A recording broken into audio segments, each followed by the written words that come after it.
Hello, and welcome to today's episode of Saddest Night Out. My name is Roy, and I am the host of this daily podcast, which is primarily about music and creative culture in London. And this is the part where I talk about my next live shows, and I have two this month. The first is Tuesday, 17th of September at Road Trip and the Workshop on Old Street. That is Saddest Night Out Live number 4, my monthly showcase where I put some of the talent that I found on this podcast on a stage in front of the adoring masses. Those adoring masses will hopefully be you lovely folk who are listening to this podcast. And on that stage at this next show, there will be myself with a full band for the first time, as loads of Japanese bands, as well as Lou and Chris Gabriel. That's Tuesday, 17th of September at Road Trip and the Workshop on Old Street. And my next show after that is Sunday, 22nd of September at Paper Dress Vintage in Hackney. And I will be playing in support of Ammonite, the new album from Its Own Animal. There will be music from Juliet and Nanette, myself again with a full band, fingers crossed, as loads of Japanese bands, Delilah Black, and of course Its Own Animal. That's Sunday, 22nd of September at Paper Dress Vintage in Hackney. Both shows are free entry. Go to facebook.com/Saddest Night Out for more details. And if you are in any way able to come down and show some support, I would really appreciate it. I very much see these next shows as a jumping point for everything I want to do in the future. So the more of you that can come down and check it out, the better it will be. Thank you very much. On to today's episode. So, I recorded 2 interviews at the King's Head open mic last night, 6th of September, Friday. The first was with Richard and Marie Webb-Stevens. Go to the previous episode, number 218, to listen to that. That one was planned beforehand. This one was not. This performer was just so good, I couldn't bear to let them leave without recording this. I am speaking to Zoser. If you don't know the name, when, not if, when you know the name, you can say that you heard it here first. He is a 19-year-old singer-songwriter. He currently lives in Seattle, Washington, originally hails from, checking my notes, very professional, Augusta, Georgia. He's here with his mum, and by the way, he says mum so fantastically. He was an outstanding performer last night. He's only in London for a week, which is why I felt all the more compelled to record this chat with him. And on this chat, we find out exactly who Zoser is. I came to last night's open mic not even knowing the name. I left, and I am certain I will not forget it. And I'm sure after you listen to this chat, you'll feel the same way. This is me talking to Zoser with a special guest appearance from his mom, Gloria. Enjoy this chat, and I'll catch up with you afterwards. I'm in the King's Head. The night is over. I'm here with someone who, don't tell the other performers, but is hands down the star of tonight's show. Would you kindly introduce yourself to the listeners? Oh, hello. I'm Zoser. I come from Seattle, Washington. I'm a singer-songwriter, and I'm a genre bender. Nicely put. That sounded rehearsed. I'm a genre bender. Yes. Nicely. So, how long are you in London for? I'm only here for a week, so today is September 6th. Yes. So I'll be leaving September 12th. Your maths is better than mine. I hope that my math is better than yours. I've been out of school for a little bit, so I lost all the knowledge. So, before you came to London, how long have you been pursuing? When did you start pursuing music? When did I start pursuing music? I want to say all my life, but specifically my junior year. I told my mom, I was like, I don't want to go to college. I would have been a third-generation college graduate. So I had a whole bunch of people lined up before me. Yeah, you're bucking the trend. Yes, and I was like, I don't want to do it. I want to focus on music. And I was crying. I'm going to tell the people that, yes, I was crying. Wow, so you were serious. Yeah, I was very serious about it. And she was like, you know what? As long as you have a plan, I will back you up. And we're going to do this. And you have to be serious about it. And I'm very serious. I can be a child sometimes, like going to the wrong King's Head. But you didn't know. Bless your heart. It's your first time in London. You didn't know there's more than one King's Head. Can you tell her that, please? Gloria, there's more than one King's Head in London.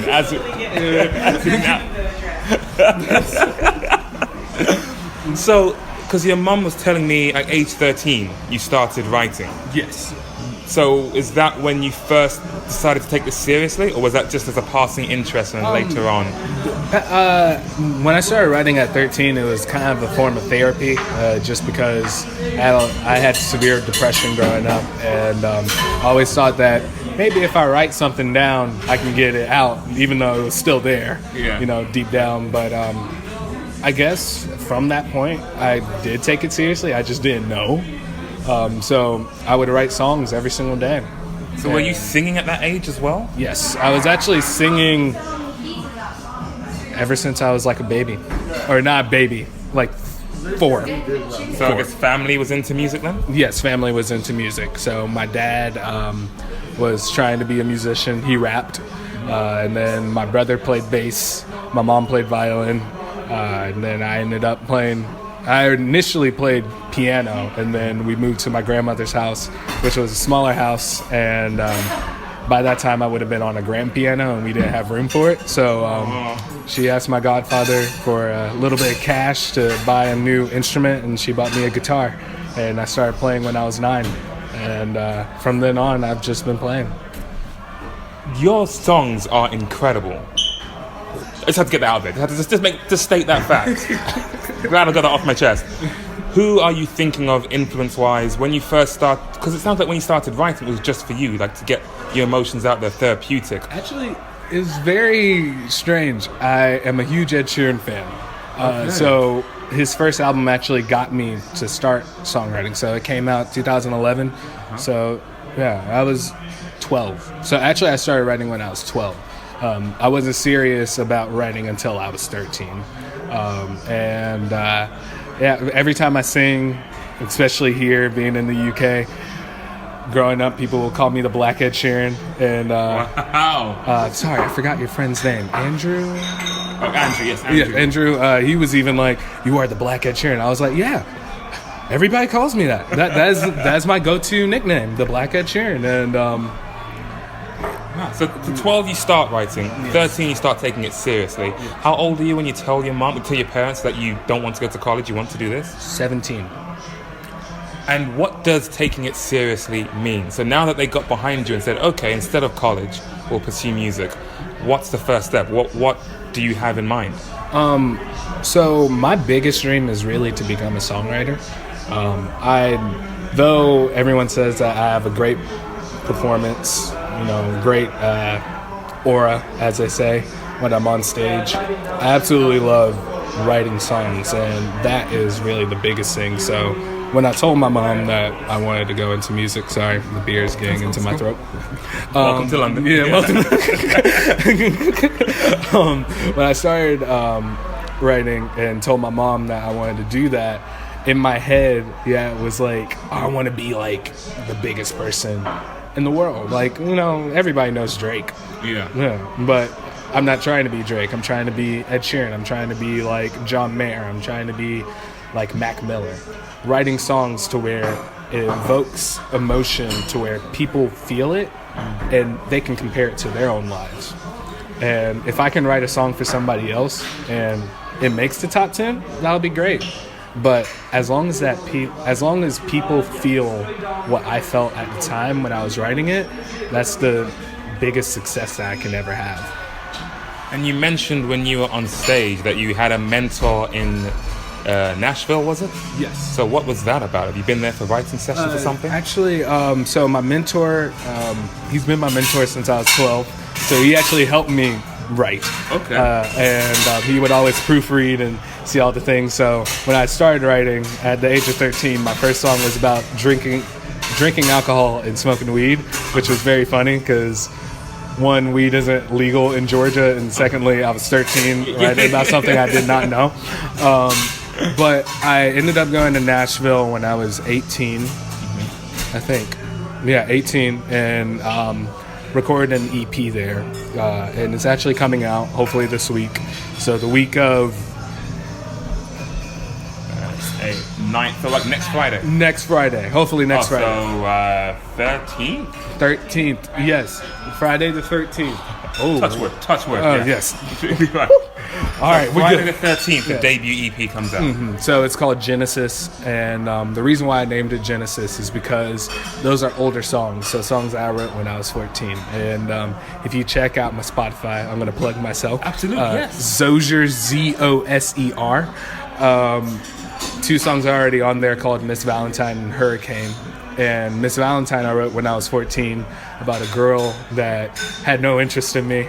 But I compared it. Yeah, we've all been there. Mm-hmm. I compared the love to drugs and made sure that it was written properly. And those songs that are on Genesis, that's Zoe, as I call it. So Zoe is my nickname. That was Baby Zoe. That was the kid. Now Zoser is grown up. He has Hometown Hero, Hell's Kitchen, I'm Something, a bunch of other songs that's different, whereas it's an older version of me saying what I'm going through now rather than what I went through before. So Genesis is coming out hopefully next Friday, and So I'm really Genesis excited. is made up of songs from way back. Yes. The songs that you're writing now, like Hometown Hero that you performed tonight, Yeah. do you have in mind when you want to put those out? You know, honestly, everybody asks that question. Tonight, somebody actually was looking up my name on Spotify, but they didn't look up my name. They looked up Hometown Hero. And I felt so bad just because I was like, I have not recorded it yet. Though I've had this song for like almost a year. I've never recorded it. So I don't know when Hometown Hero is going to be recorded, but At your own pace, man. Whenever you're ready. yeah, exactly. And I'm part of a nonprofit back in Seattle called Totem Star, and they provide free recording, free mentorships, and hopefully I'll record it there just to make sure that everybody knows that I'm the Hometown Hero. What's the name of that non-profit? Totem Star. Totem Star. Yes. I'll put a link to that in the episode as well. You've had a mentor since you were 12. How did that happen?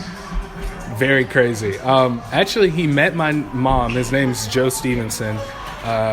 He met my mom at a coffee shop randomly that was around the corner of my grandmother's house because our grandmother's house is way too loud. So my mom was working on her small business, and she was just typing on her computer, and then her computer died.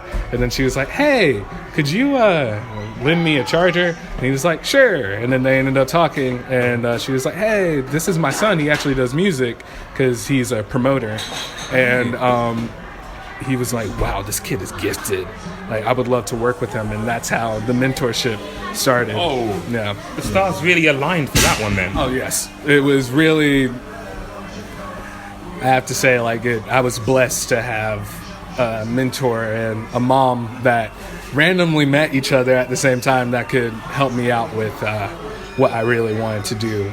Absolutely. Speaking of a blessed mother, she happens to be in the room with us. I'm going to sidle up to her now. Gloria, when your son tells you he wants to focus on music, what makes you decide to let him do that? What was convincing about his argument?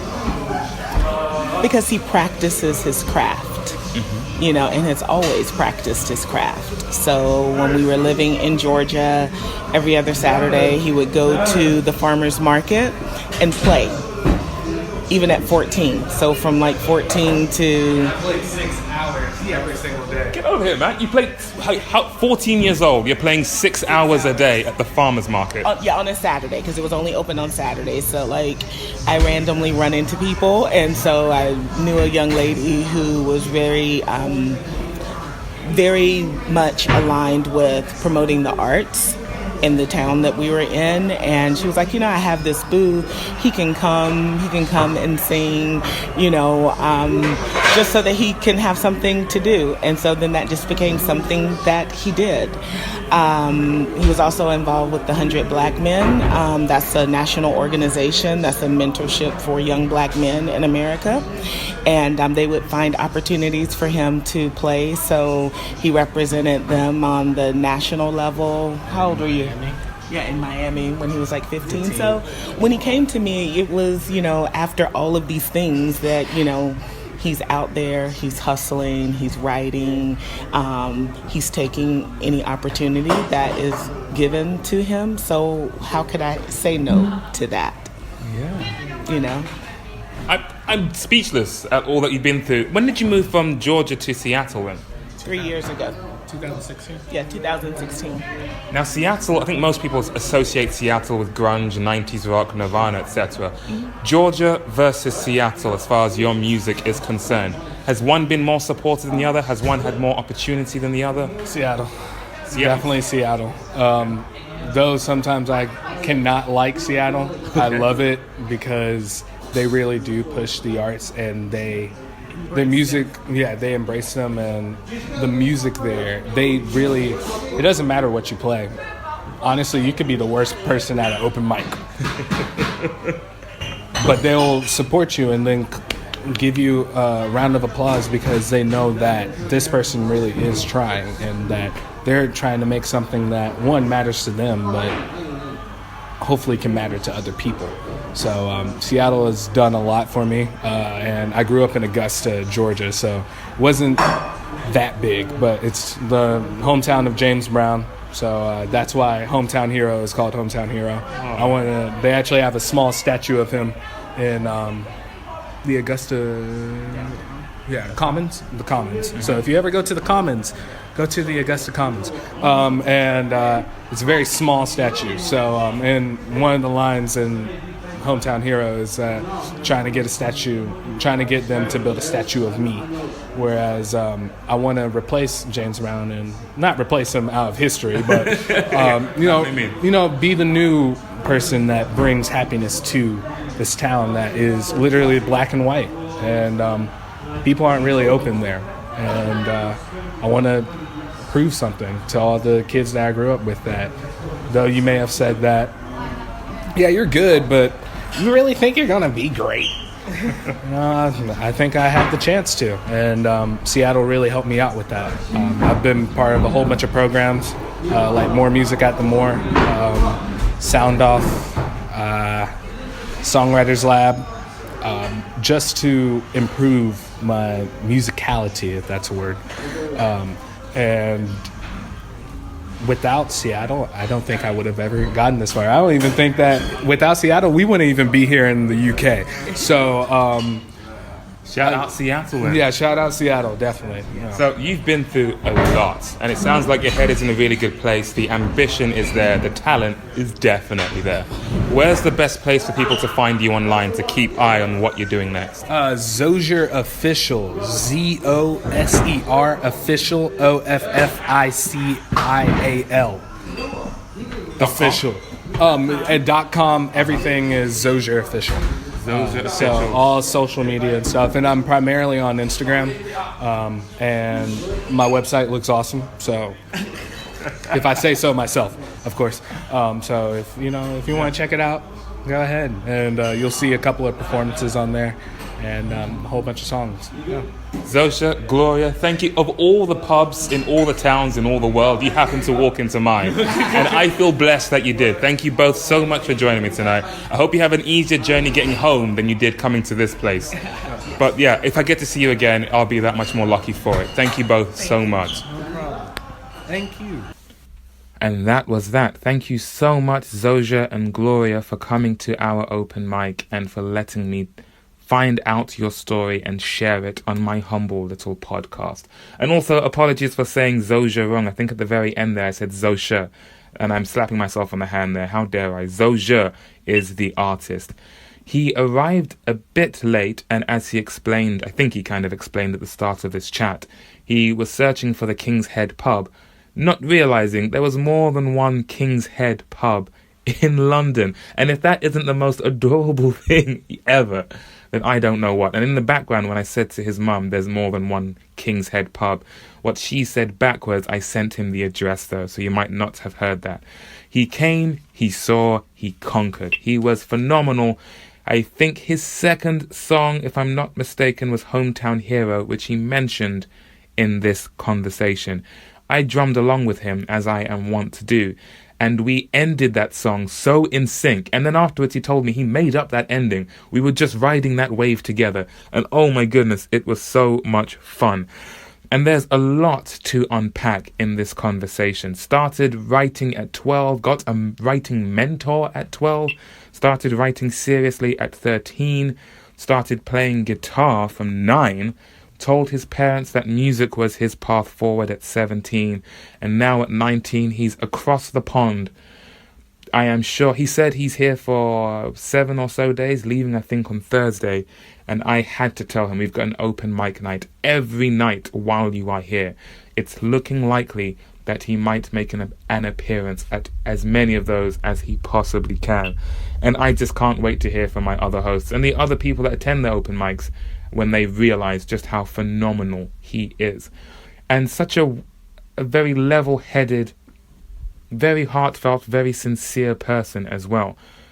I cannot question his conviction and his mum's belief in his conviction as well, because he's got the credentials to back it all up. He's got it right there at the tip of his tongue, all that he's been through, every opportunity that he has seized in pursuit of what he wants to achieve.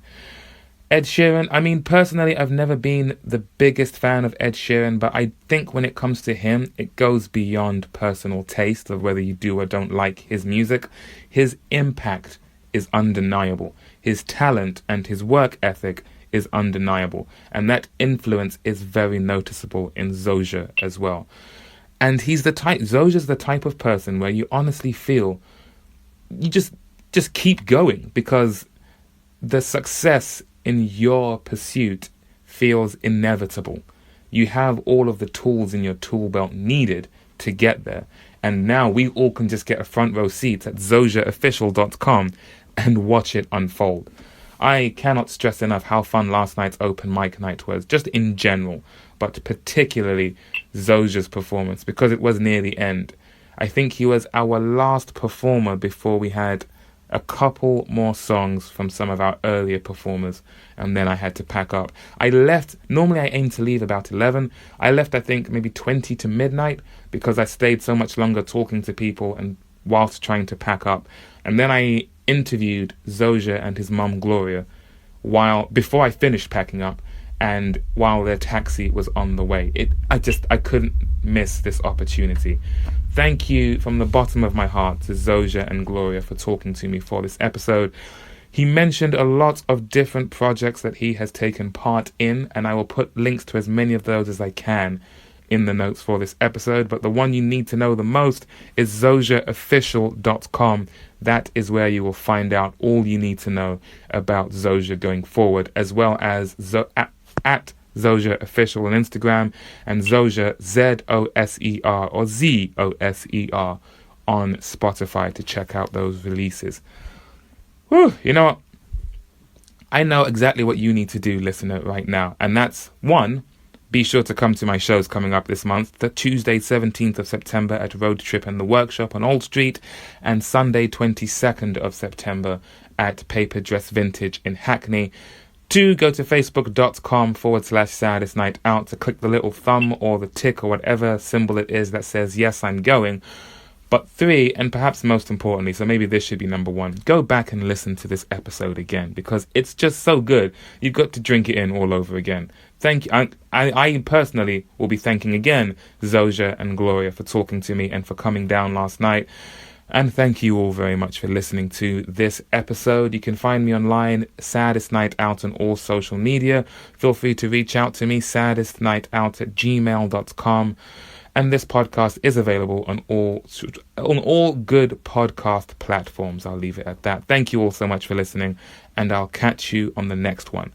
Take care.